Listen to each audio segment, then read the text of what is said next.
Mangay parmoy nadlana runhun lendun kantiam lain omlai lian kantona sangin mangay parmoy aron tiak tasi katwa tiam lâu mangay suapa di mayari sangin liam sanhi mindon lavemli gele isaite rai ra angkan siang turhi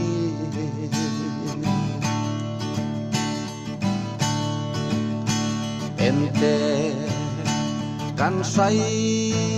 rồi tê sialang asay len hun na chua pa ngain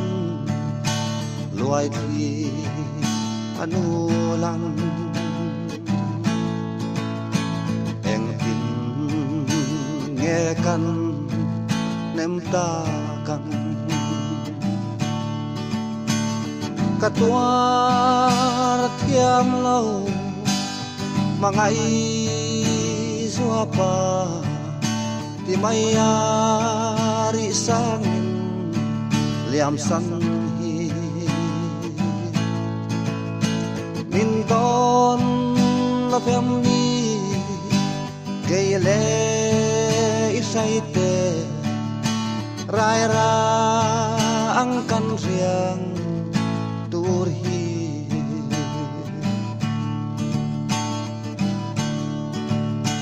idin